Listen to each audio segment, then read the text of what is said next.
Oh, hello! Look who's back. I'm back from the holidays. You didn't even notice I was gone because I did put a lot of content to drop whilst I was away. But yeah, had a great trip. Now it's back to reality. And you know what? I had to catch up with a lot of the fights because I was watching the NASCAR at the time. UFC 273 was on. I didn't get a chance to watch Bilal Muhammad. Kind of glad that I didn't, honestly. It didn't look like the most exciting fight in the world. But either way, let's talk about the last couple of weeks' events. I'm going to break down a few of the fights because there were some real good ones, especially on UFC 273. Having a quick look at the news. Is Jake Paul going to fight Michael Bisping? That is what we want to know. And who would win if they do fight? It probably won't happen. But either way, it's fun to speculate nonetheless. So stay with me for the Burt Locker episode 113.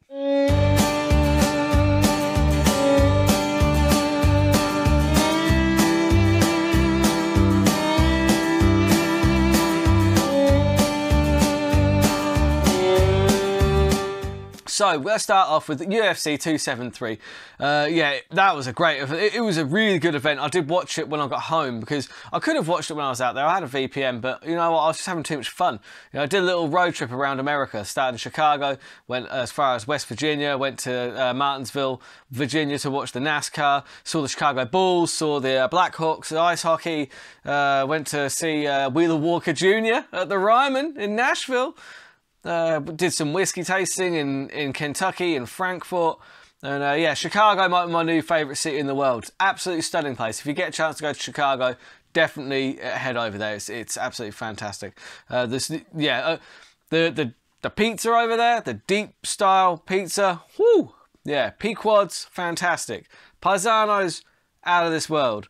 Giordano's, no thank you. And Uno's, no thank you. But that's, yeah, but everyone has their own taste. But anyway, on to the fights.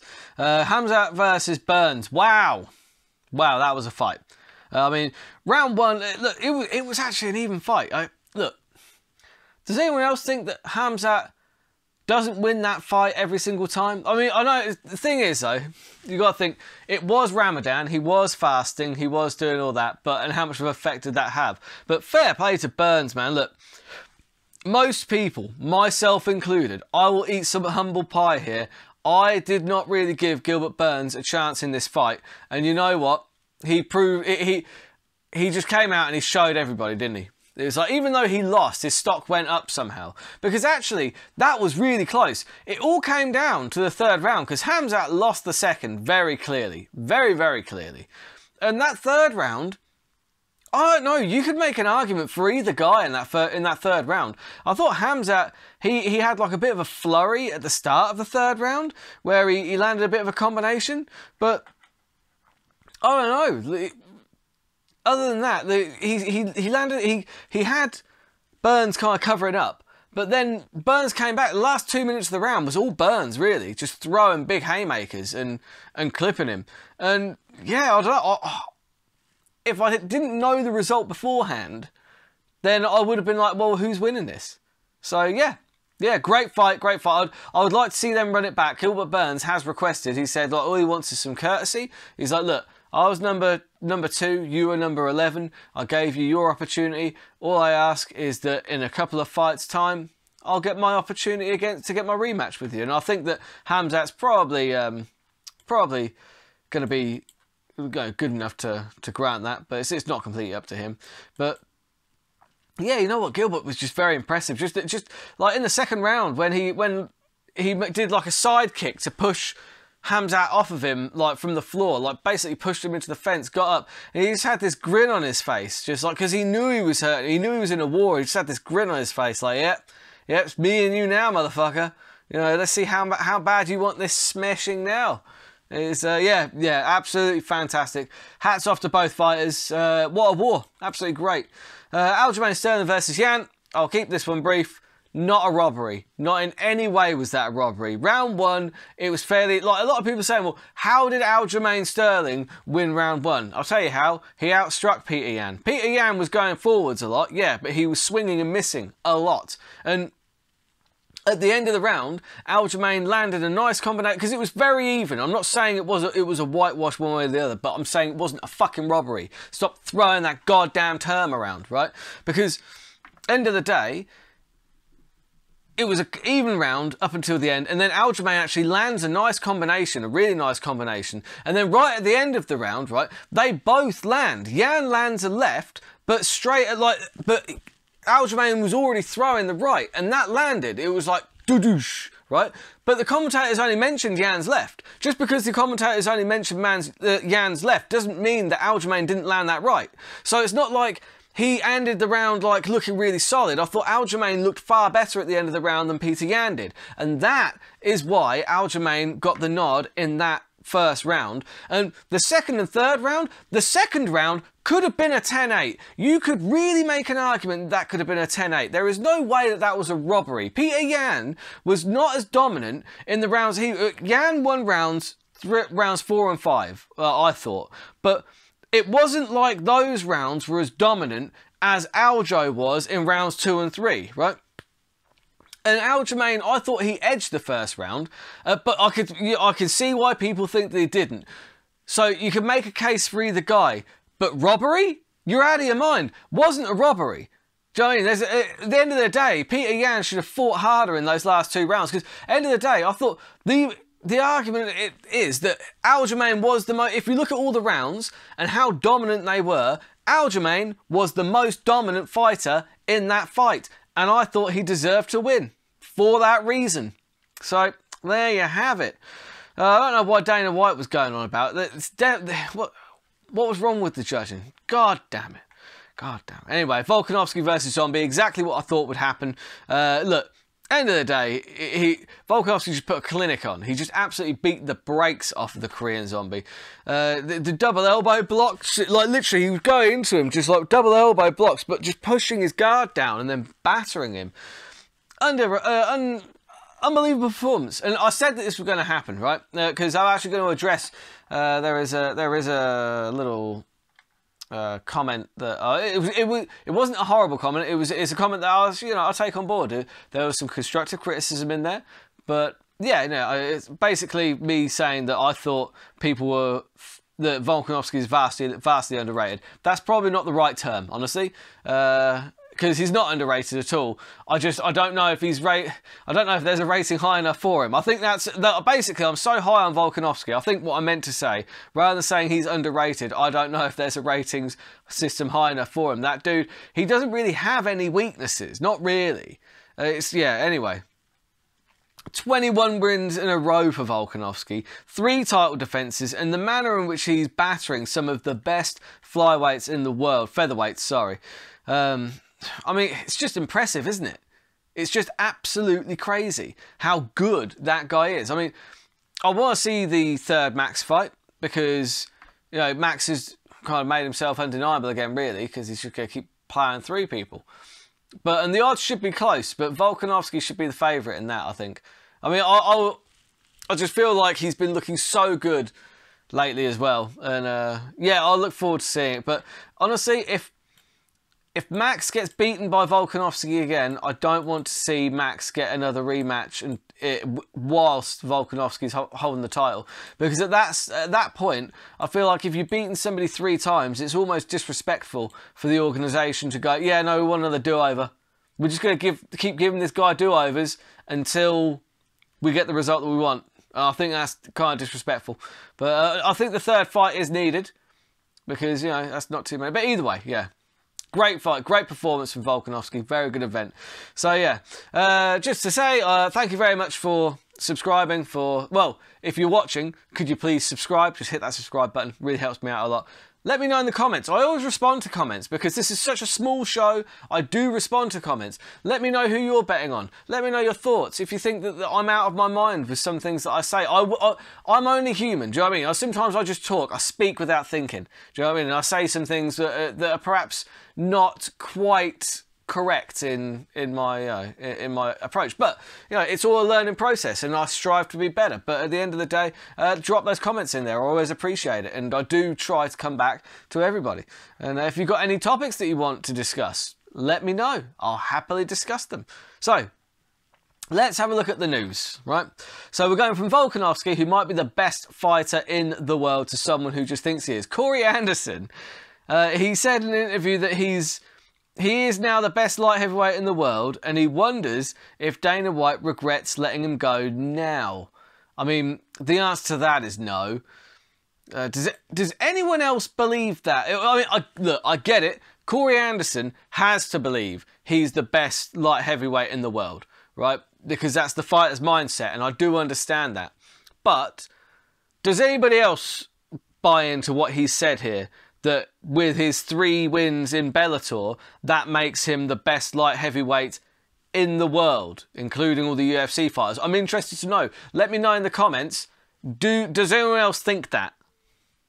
Just Corey? Okay.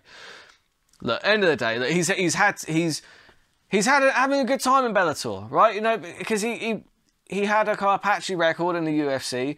Now he's had 3 TKOs in a row. But look, he beat Melvin Manhoef, who should have retired, like, you know, at least 10 years ago. Yagshimuragadov, who doesn't even have like a fighter page, as far as I can see. I've been looking for it. And he beat Ryan Bader. That was impressive, because I do rate Ryan Bader. But look, come on, man.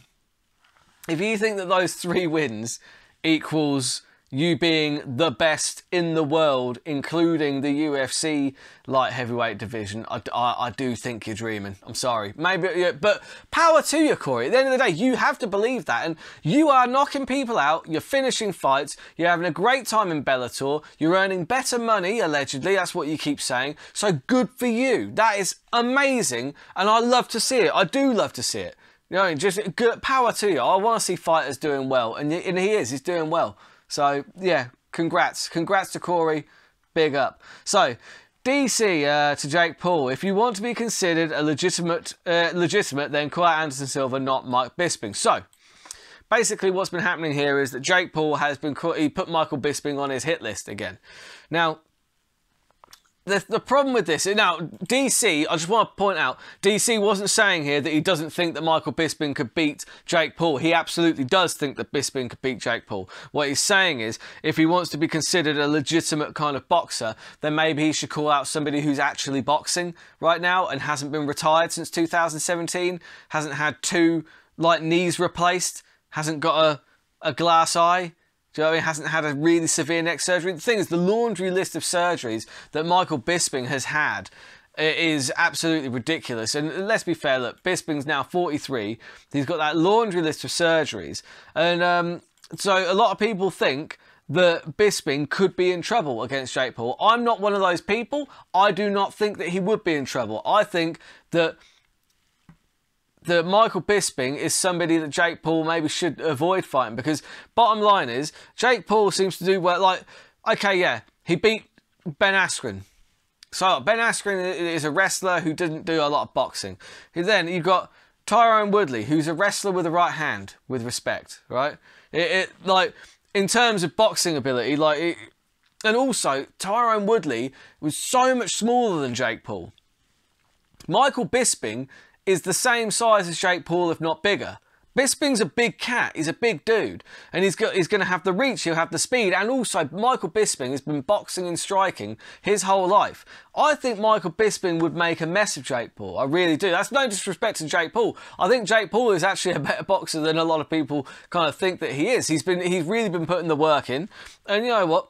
The results have been showing, but I don't think those results would show against Michael Bisping. Even with 1 eye, 2 fake knees, a fake neck, I still think that Michael Bisping beats Jake Paul. And that's not even me hoping. Honestly, I'm a huge Michael Bisping fan, so I would be hoping that Michael Bisping beats him. But no, I don't hate Jake Paul. I don't hate what he's doing. I think that what he's doing is pretty fun, actually. It's entertaining. And you know, the video that he did calling out Michael Bisping was funny as fuck. Do you know what I mean? It's just like, he's like, yeah, you got your fake eye and whatever else you got going on over there. And yeah, it's just, it is genuinely funny. It cracked me up. And Michael Bisping on his podcast, he brought the video up and he was laughing his ass off. He's like, oh, this guy's actually pretty good. But Bisping, like, Because the thing is yeah, because I think Jake Paul was saying, yeah, you won't even be able to get licensed. You've got one eye and whatever else you got going on. But Bisping sent out a message to somebody, he knows people in the fight world, and there is a casino, an Indian casino, that is willing to license him for that fight. So, you know what? I don't think the fight will happen, but the pieces are moving. The pieces are moving. They're getting there. But I don't know. I would respect Jake Paul more for calling out Anderson Silva, but actually, I don't know. I think at this stage, there might be a chance that the Michael Bisping fight does better numbers, because Bisping's a really good talker and he can sell a fight, and Jake Paul's a good talker and he can sell a fight. And actually, I think there's a lot of people that would watch it. I would watch it. I genuinely would. I would watch the hell out of that. But yeah. So anyway. On to this comment, Mr. Rockin' Rock. Yeah, no, genuinely, thank you for the comment. Like, and I do appreciate it. It was a little bit long-winded, not gonna lie. It took me longer to read the comment than the actual length of the video. The video was just the Volkanovsky versus Zombie breakdown that I did, just that breakdown. It was like 2 minutes, 14 seconds or something like that. It took me at least 10 minutes to read through the comment. I'll put it up here. That's the comment. But yeah, anyways, effectively, what he's pointing out is that I've pulled out some straw man arguments, because in the video I did watch it back, and yes, I did harp on a little bit about how I thought that Volkanovsky was vastly underrated. Now, vastly underrated, I will concede that is not the correct term. I just don't think that. I mean, I just rate him so highly, I'm not sure there's a ratings high enough for Volkanovsky. Because for me, I feel like he's one of the most well-rounded fighters, most well-rounded champions I've ever seen. Like, he is so well-rounded. It's not like he's like a specific striker or a specific grappler or a wrestler or whatever. Like, he just does everything really fucking well. There's none of this speculation of, oh, well, what if he gets taken down, then his kick, but because he's very good at wrestling as well, and his cardio is never in question, and he's just so goddamn good that I don't know if there is a rating system high enough for Volkanovsky. And that's just how I feel. That's me being an emotional fan right now, and I hope that you can appreciate that. But you're right, I will concede that. Vastly underrated, Volkanovsky is not. He is not vastly underrated at all, because he's actually rated very highly. So I'll give you that, 100%. I was wrong there, and I recant that. However, the next thing you went on to was, yeah, who's been going on about it? Well, because I was talking about, you know, look, it's been a couple of years now since the Max fight, the second Max fight, and people just need to move on. He said, name a prominent MMA voice that's still going on about that. With respect, I didn't say that prominent MMA voices were talking about it. I just said people were talking about it. Now, those people are, like, in these MMA forums and things like that I'm in, and I understand I shouldn't get into these debates with these idiots, because they're just nameless faces behind these screens, like in these MMA groups and stuff. But trust me when I say there is a lot of people still harping on that Max is the rightful champion and that he won that fight. And those were the people that I was referring to. So I will not take that back. I was fine with that comment, because people are still saying that. You say that, like, who's saying that? It's like, there's a lot of fans still saying that. And not MMA media, I'll give you that. But I didn't say MMA media was saying it. I never said that. So I think that stands.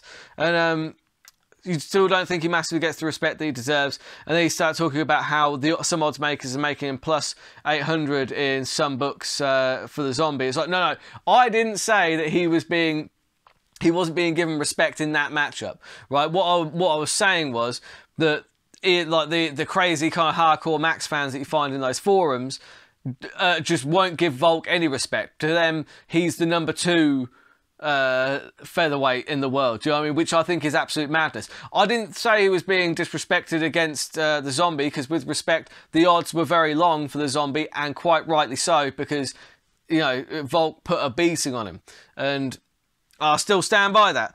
However, I would like to just say thank you for the comment. Like I said, I will always try and make myself better where I can. Maybe I'll try and be more specific next time when I'm referring to the forums rather than the MMA media.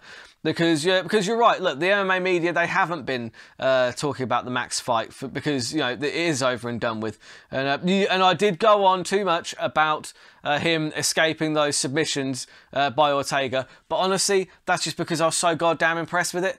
And yeah, that's. I'm going to leave it at that because I think I've addressed most of the points. But you know, I do take on board that at the end of the day, so a lot of the time I'm just talking. I'm just talking here. I have like. Literally on here, I have little bullet points of like just things that I want to talk about. There's no script. I just sit here and talk. So sometimes I will go off onto tangents and maybe I'll miss the mark. But thank you for watching and thank you for the comment. Genuinely, it's really, really appreciated. So let's move on to one of my favourite bits, Troll of the Week. Now, there are some real good ones here. First one is just called You Had... Sorry, I've been doing that all week because we went to a place called Hattie's. You want to get a Hattie's burger? You want to get a burger that gets your head? So, sorry, it's funny to me, probably not to you. But anyway, up here, this is funny as fuck. You got Valentina. Say, are you hard? Say, yeah. Show me. And then you got Cejudo just looking real mad and he's holding a gun up to the camera. Oh, that's wicked hard. He's so mad. But yeah, then you got old Uncle Chael, undefeated, undisputed, because then you got people saying that Colby Covington said he's a deadbeat dad. It's like, you went too far. Whereas Chael Sonnen is sitting there talking to Tito saying the only person who made money with their mouth was his ex-wife. And apparently that's okay. Lols, undefeated, undisputed. It's so funny because I don't think that Colby was out of line at all and anything that he was saying is, yeah. And I don't think Chael was either. I think Chael was funny as fuck. He was the original gangster. But yeah, then you've got this one. Again, because I didn't go into the Bilal Muhammad fight too much. Very impressive. Another good win. Vicente Luque, very dangerous. The fight, dull as dishcloths. I'm not going to pretend it wasn't even that technical of a fight. It was just literally get the takedown and kind of... Look, it was impressive. I was impressed by Bilal. I thought he might have trouble with Vicente Luque, so fair play to him. But what I find this one funny is like you got Bilal at the top, it says, nice fan favourite fighter you got there. Wouldn't it be a shame if someone was to wrestle fuck him? Oh, Jesus. Yeah, that is good. It's a good one. But yeah, that's all I've got time for this week. It is great to be back. Thank you for watching. I'll be breaking down some fights on Friday. I'm sure there's a card on. It might be Jessica Andrade. I'm going to have to double check that. My internet's not actually up at the moment. So anyway, until then, keep those odds long, those bets terrible.